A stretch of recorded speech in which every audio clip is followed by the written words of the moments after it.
Welcome to USA Global TV and Radio, where our mission is to provide education, entertainment, hope, and inspiration. USA Global TV and Radio connects you with experts and audiences all around the world every single day to help you succeed in business and to live a richer life. Visit us at usaglobaltv.com to learn about career and life-changing training and mentoring programs like the Listening Mentor.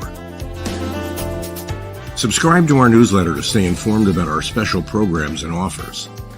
Discover how you can become a guest on one of our shows or a host or producer of a USA Global TV and Radio show of your very own. That's USA Global TV and Radio, where the doctor is always in.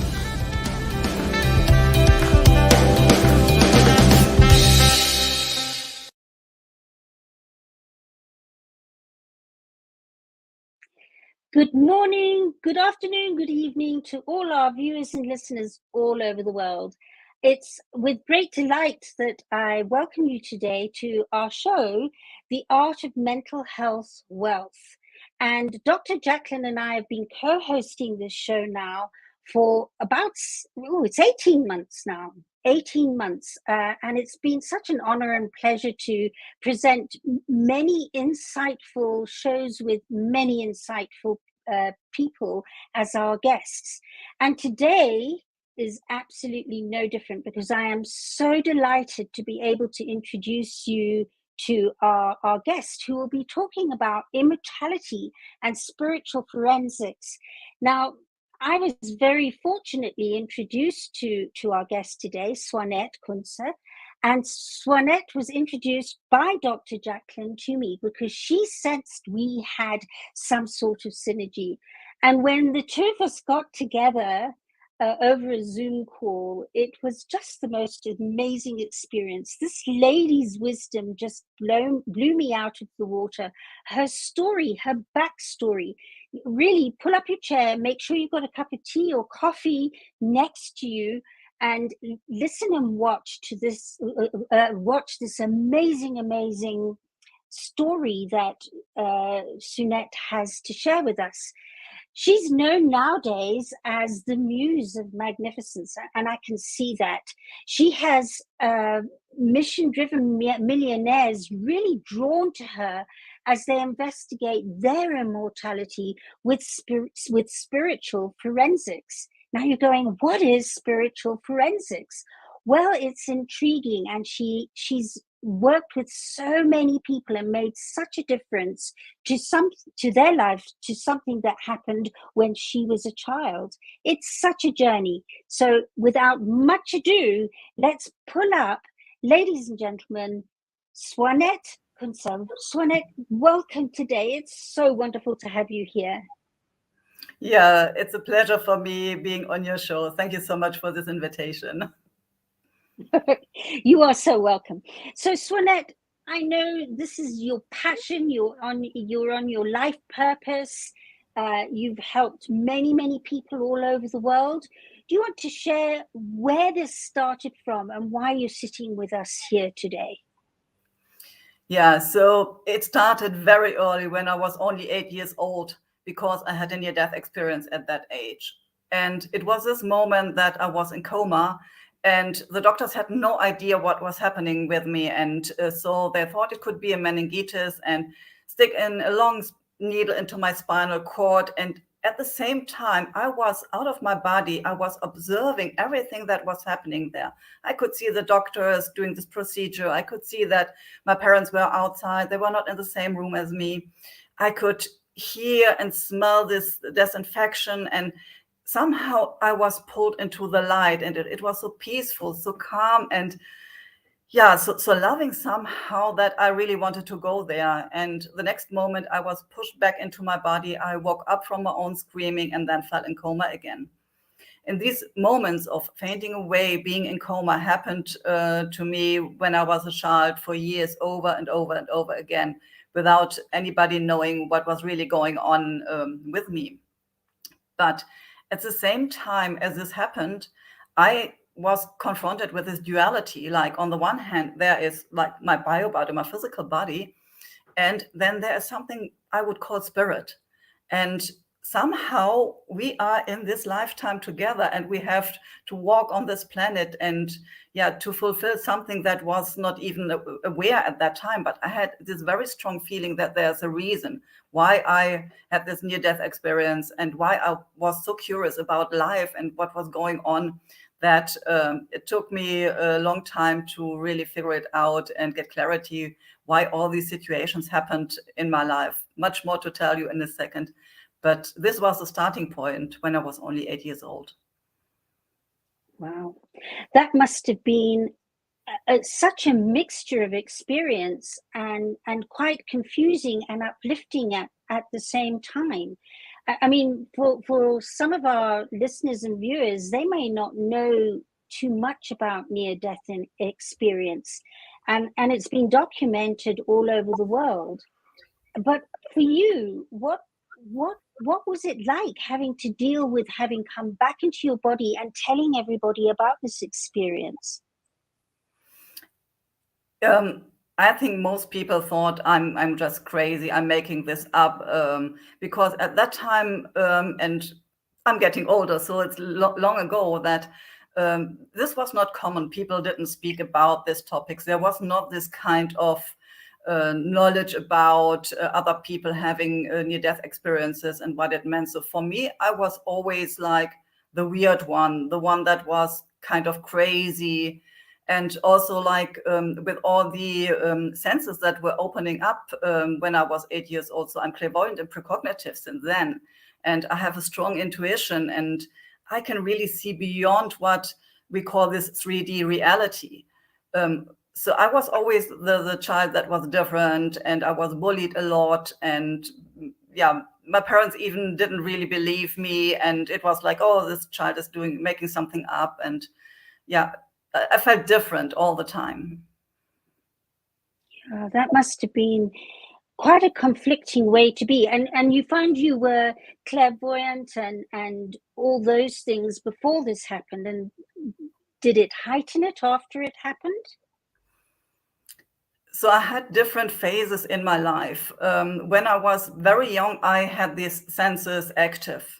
And as I was bullied a lot in school and really had moments where I just wanted to leave this planet, I tried different things. Like I went into drugs being a teenager to shut this down. And my first idea that I want to leave this planet was at 12 years old, when I wanted to commit suicide. So I did everything I could, and of course, as you can see, without success, to get rid of this, to just be normal and not to feel and to see and to know these kind of things that are going to happen.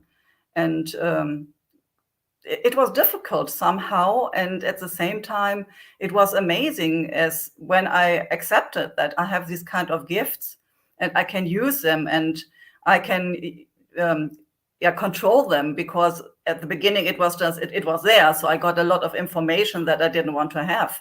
But now it's more that I can really control it. If I want to get this kind of senses open, then I do this. Otherwise, I shut them down.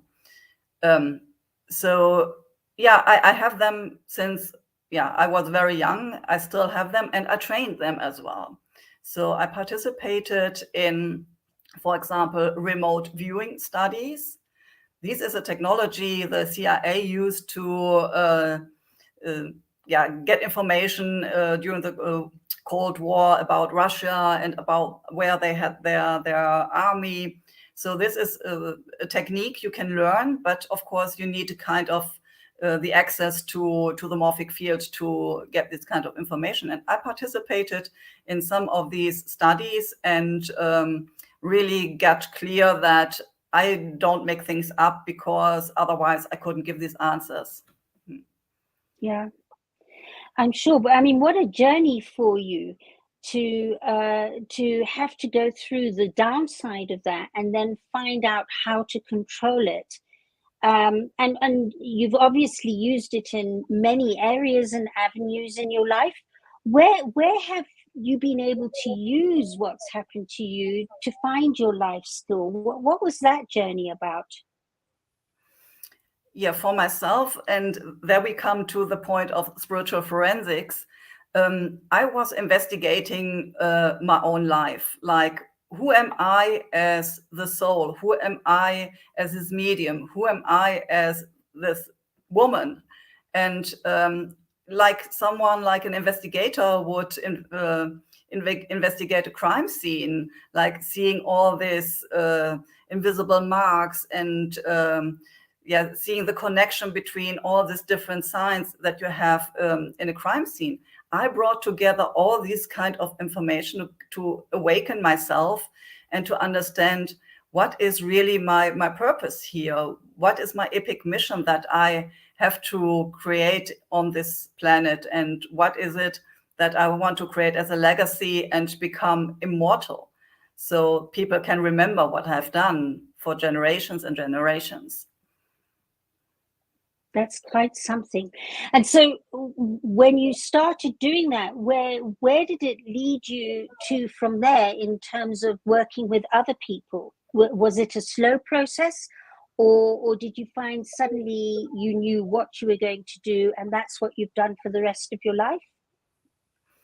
No, I had different kind of steps in between. So I started my education in medicine and worked in a laboratory in clinical microbiology. And then I became an engineer in chemical environmental technology and worked as a consulting engineer for many years. I also worked as a business consultant. I'm a business coach and certified in different kind of methods like NLP or wing wave to release traumas. So I would say I went the classical way of education, learning about people, learning about the environment, learning about life, humans in general.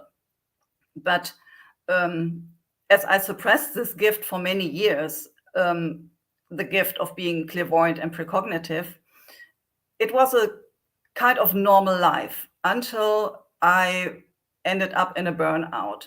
And this is 7 years ago.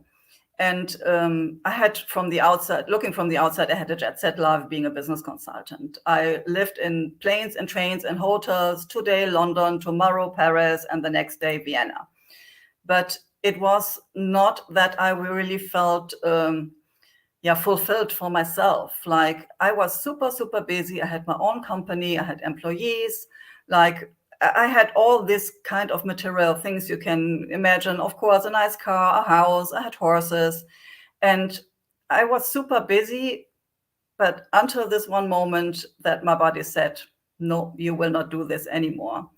And it was a moment that I really can remember as it was yesterday. So Monday morning, you can imagine, it was in November, like I lived in Germany at that time, this cold and rainy weather. And Monday morning, I had all my suitcases, project maps, and tickets ready to go for the next week. And 5 o'clock in the morning, everybody was still sleeping. It was very calm outside, no cars. And my body said, no, you will not stand up today. So you will not take the next plane to Munich or wherever. So you will stay in bed. And it was really that I had no energy at all anymore. And I had to call my assistant and tell her, so please cancel any appointments for the next weeks. I can't do anything.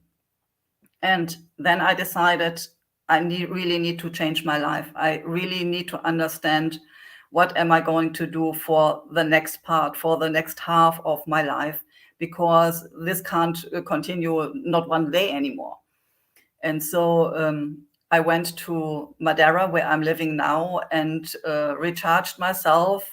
And then after a while decided that I really want to live here and opened up all my senses again, using the energy of this beautiful island as well. And from there, I started working in a different way with my clients. I've been a business coach and consultant for many, many years. But now I was able to really look beyond what is holding them back. What is the invisible glass ceiling they can't see? What are traumas that they are not aware of? What is coming through their ancestral line, for example, patterns that they are not aware of, but that have an impact. And last but not least, I can go into the Akashic records. These are, I would say, the library of the soul over every lifetime we had and all the experiences we made with all the wisdom we gained during that different lifetimes. And it's kind of this library I can access as well to see, are there any kind of energetic cords still to the present time? Are there any traumas that still have an impact in the current time? Are there any connections they need to reactivate to bring them to the next level?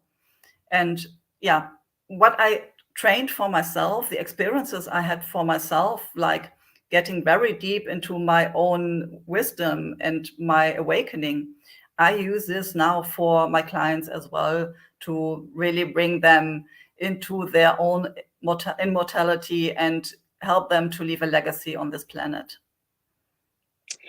Wow, what a journey. And for me, I know I want to know, as you took those first steps from not being able to get out of bed and to where you are now, those first few steps when you took yourself off for weeks and then you got to Mallorca and you did this, did you find it plain sailing, or what did you do if you didn't? What did you do to help yourself through?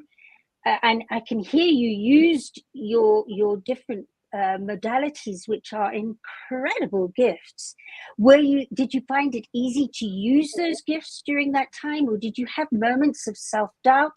How did you move yourself through during those first few stages? So the moment I went into this burnout, I felt like I was a victim of my life. So there was no self-leadership in this moment. But of course, we know that we go through certain kind of experiences to bring us through the next level, or to the next level in our own journey. So as I was helping already at that time clients to become more successful, for example, I had my tools that I could use for myself as well. It was not so much in this moment that I used my spirituality to go through this process. It was more that I used mental techniques to affirmations, to release the traumas that were still in my body, as I didn't work on that so much until that moment. And then, yeah, it was really this feeling I need to change something, that I have forgotten about a mission that I kind of felt as a child that was suppressed until now. And so Madeira, I didn't go to Mallorca, I went to Madeira, was a place with sunshine, with the ocean, blue sky, abundance of flowers. It's called the Island of Flowers in Germany.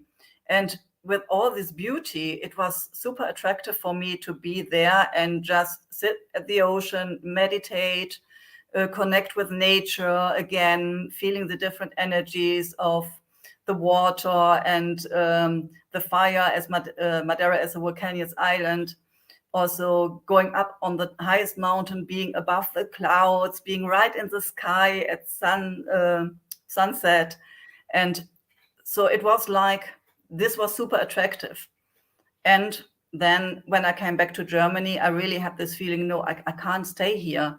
This is like, the energy is so suppressive for me. I really need to go back to Madeira.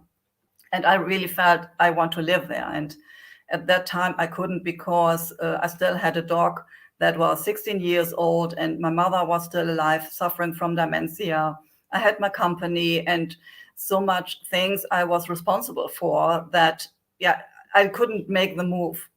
And then in very short time, my dog died, and then my mother died. And I had this feeling, now I can go, now I can leave, and I can start the other version of me that is kind of still sleeping, but whispering inside of my head already.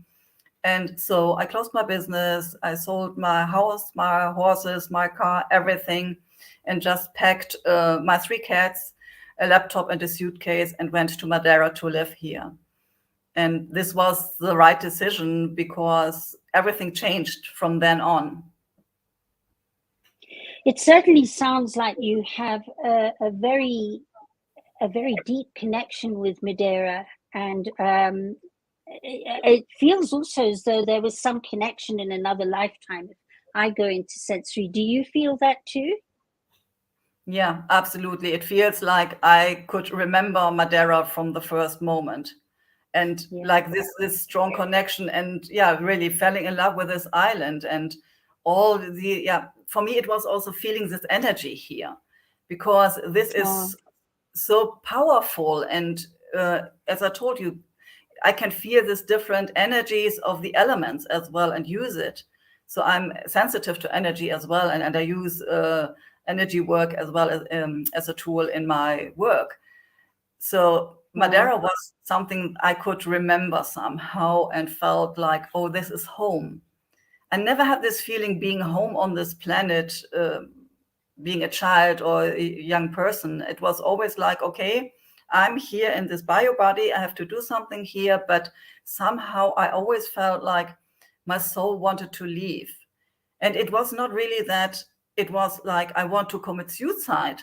This is like the aspect I would describe it, but it is more like I want to go home. I want to go home to my planet where I'm originally from somehow. And when I came to Madeira, it was like, oh, this feels like I'm coming home somehow. So this is a strong connection. I can't even explain what it is, but it is, yes. Wow, I've got so much more to ask you, but we've had a few comments come through from, here's one: you're such an inspiration, Swanette. And we've had Gaffer Brumley Prissy saying, watching live, wow, beautiful women of light. And it shows through. Here it is. Here's Gaffer with her piece, and it just shines through.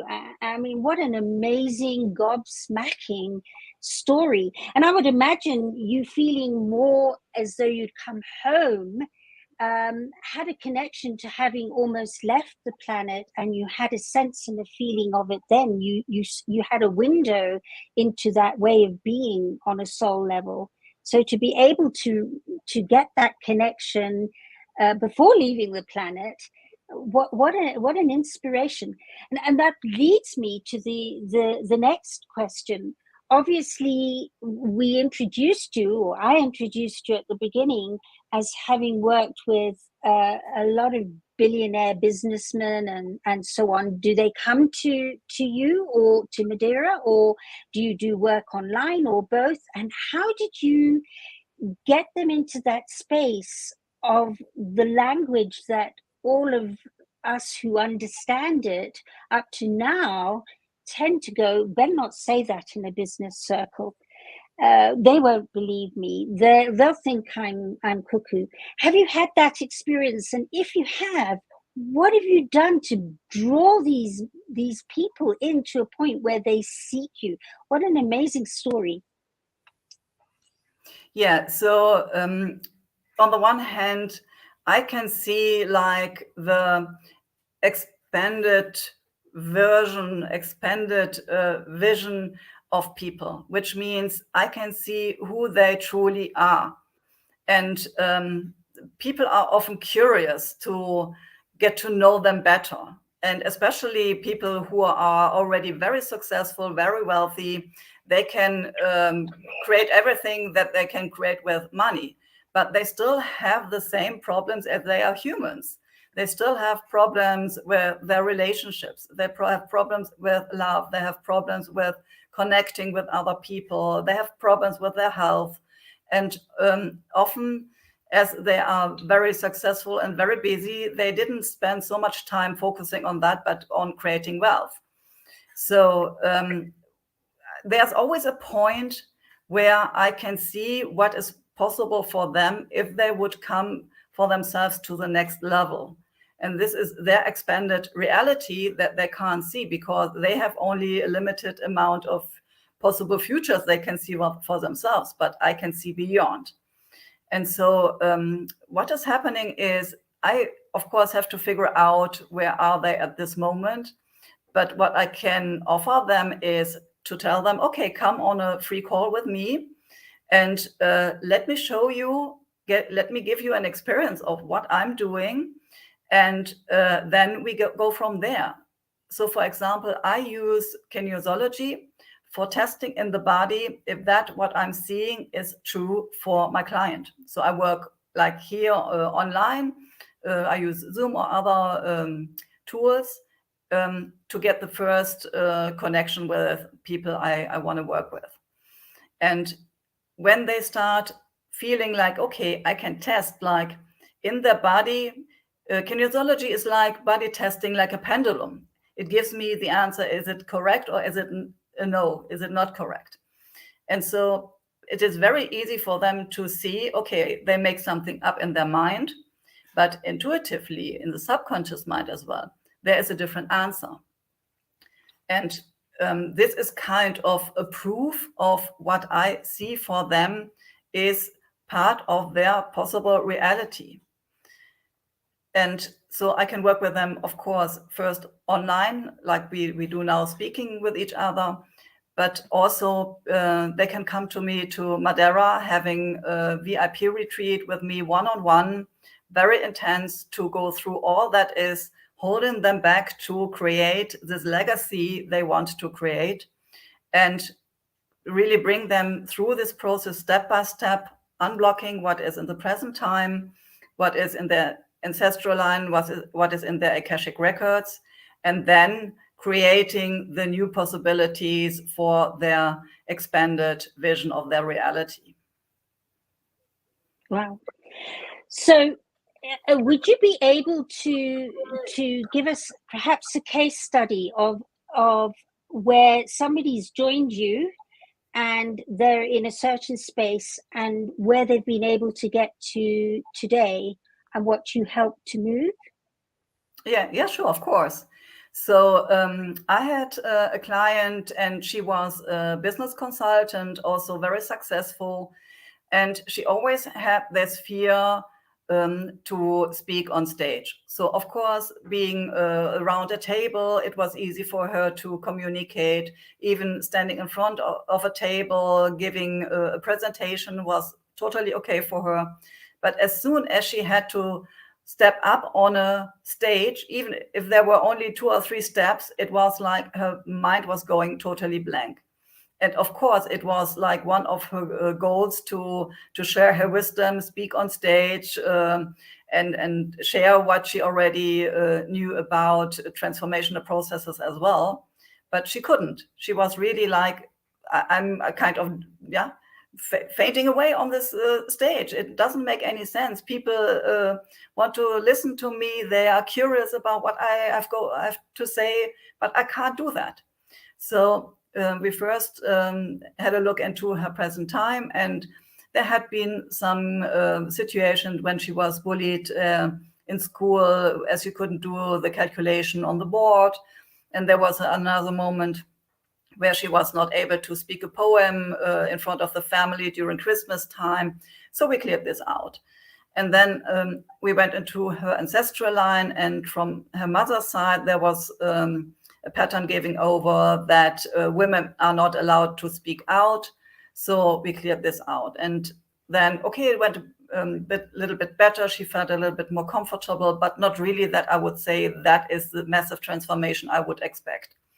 And then I helped her with some other colleagues to get more clarity about the story she wants to tell, also like how to behave on stage and all these kind of things you can learn.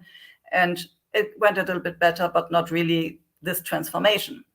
And then one day I said, okay, we have to look into your Akashic records. And as soon as she opened them and I connected with the morphic field, I got the scene that she was standing on a wooden stage and people in front of her were clapping and laughing. Yeah, go on, go on.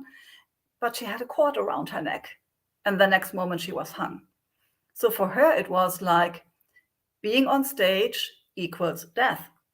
And she still had this energetic cord to the present time. So every time she stepped up on a stage, it was like, the next moment I will be killed.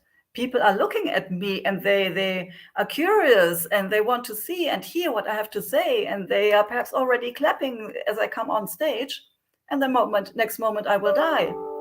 So it was impossible for her until that moment to understand, oh, there was still something coming from the Akashic records that had a massive impact in this present time. So we wrote this story, we cut the energetic cords from that time, and now she is able to speak on stage and share their wisdom with the audience. So I think this is an amazing transformation.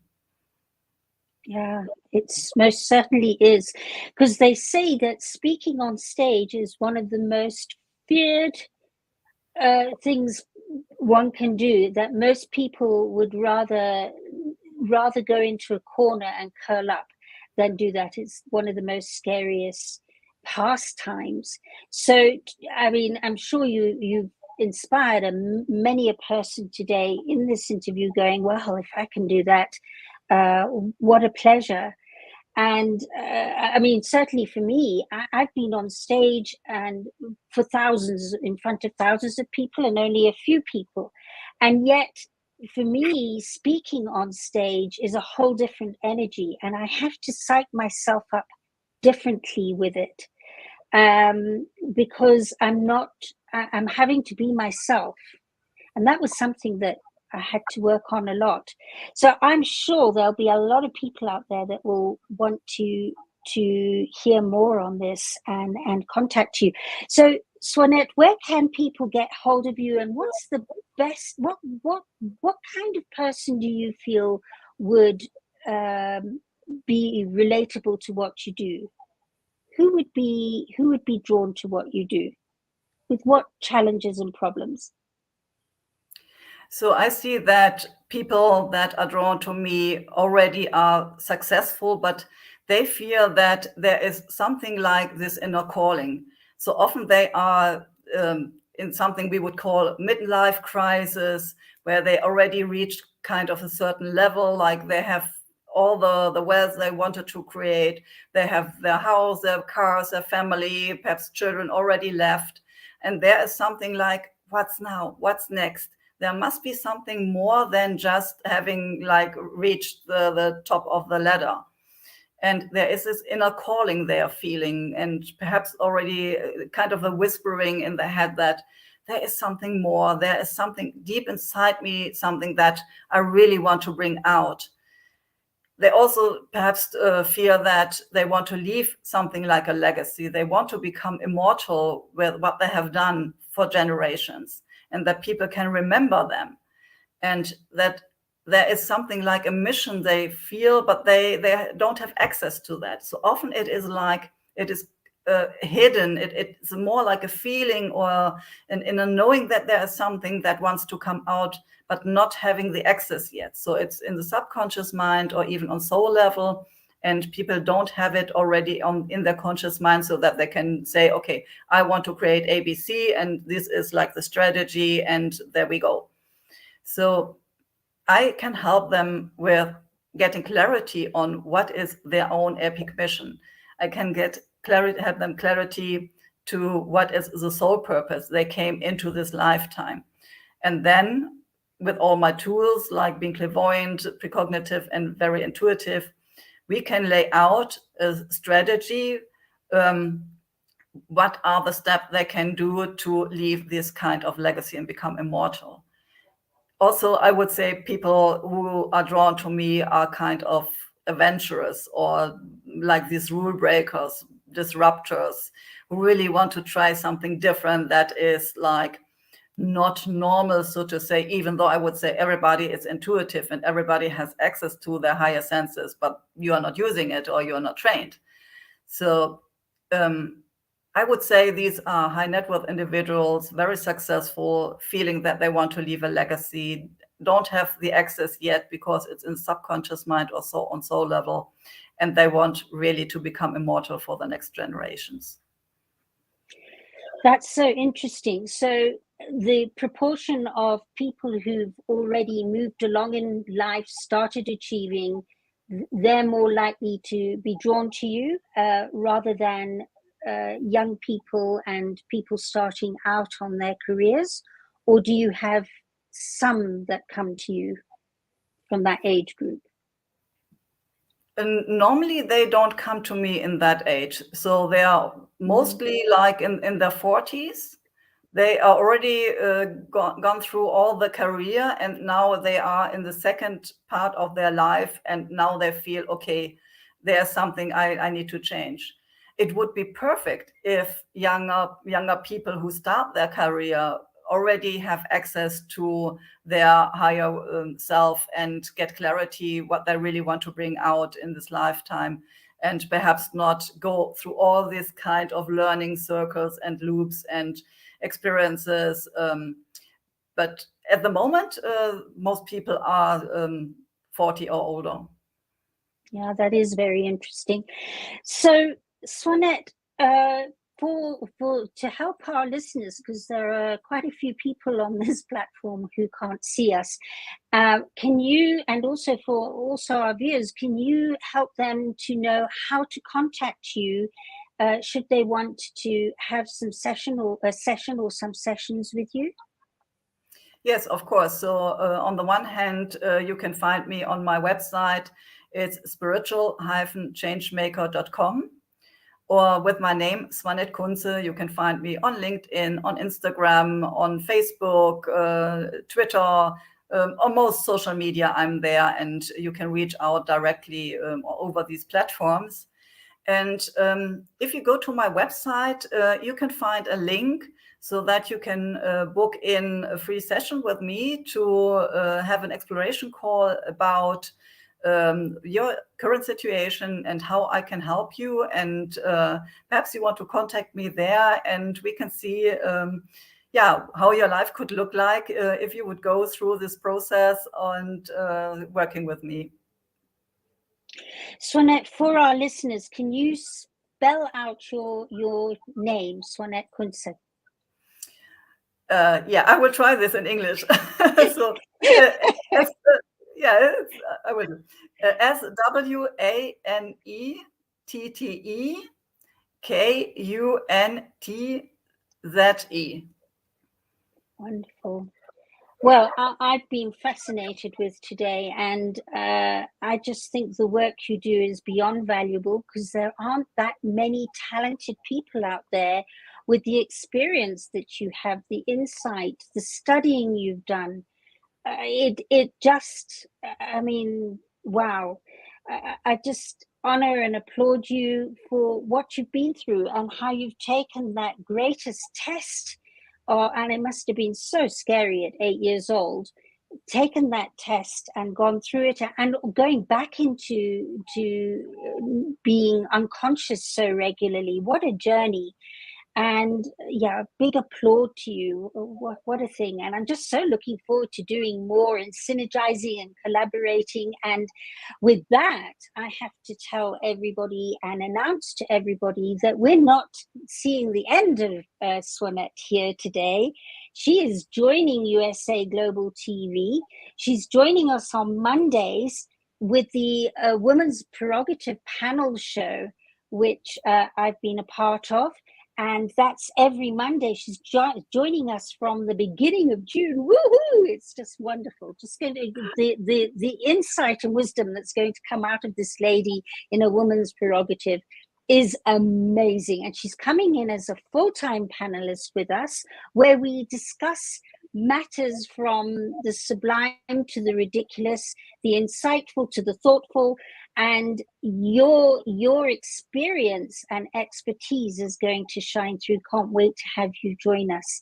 So if you'd like to know more about that show, you can visit our website at USA Global TV. There are actually 2 shows, and Swanette, from what I believe, you're in the earlier show, which is 1 p.m. EST, 8 p.m. UK time, if I remember correctly. So mark it in your calendars, because you cannot miss another opportunity like this. And Swanette, I want to thank you so much. Oh, apparently it's 3 p.m. and 7 p.m. 3 p.m. EST and 7 p.m. UK time. I'm in darkest Africa, so I've got all my times in a different row at the moment. So 3 p.m. and 7 p.m. Oh, and then the two shows, 3 p.m. EST, 7 p.m. EST. Got it. I'll get there. All right. So, Swanette, thank you so much for being with us today. Is there anything you'd like to end off, a leaving note or thought for our viewers and listeners? Yeah, I would like to encourage everybody to really listen to themselves and feeling inside of themselves what is there that is calling them. And if I'm not the right person to work with, please find your epic mission and your soul purpose and leave the legacy on this planet. Oh, I love that. Just so wonderful. And I really believe eventually people who are really authentically searching to live a life that's fulfilled and insightful, that's what this is about. So thank you so much for being with us today, sharing. And I know this has made a difference to quite a few people watching today. And I look forward to doing more with you. Lots of love. Thank you so much. Bye-bye. Well, thank you everybody for being with us today. This has been the first time I've done the Art of Mental Health Wealth without Dr. JACALYN, but she, as you can see, has been very artfully in the background producing this whole show, which is, I just love being part of these shows. And this one was my very first show with USA Global TV. And I'm looking forward, if any of you would like to share your art and how it's helped you with your mental health or others, please do get hold of us, or you can get hold of me directly. I'd love to speak to you directly. You can get hold of me at JENETTA, JENETTA, at theepiphanyprocess.com. And if you'd like to do that, you can reach out to be on this show and share your art. Also want to announce to you that we're stepping into a brand new show, which I will be hosting on my own, called The Woman of Africa Show, where we will be having a group of African women from Africa as panelists, talking about Africa, talking about womanhood, sisterhood, and we're busy putting that panel together. And so watch this space as we announce this brand new show. I'm honored and humbled actually to be able to spearhead this with some magnificent women and this amazing platform. So again, stay tuned. It will be announced more, but really the place to look at what is happening on this platform. There are so many different programs that will interest you, from pets to, and pet, in fact, being able to be psychic with your pet, right through to men's shows where men talk, where men normally can't talk, and they're talking right across the world. Such a choice here. So please do visit our website at usaglobaltv.com and choose your programs and make a mark in your calendar, because this is such a diverse place to learn and appreciate and change and heal. I look forward to seeing you again soon. And so thank you, Dr. JACALYN, for some amazing back of the scenes producing. And I look forward to being on with you this time next week, as I send you lots and lots of love in the meantime. Bye.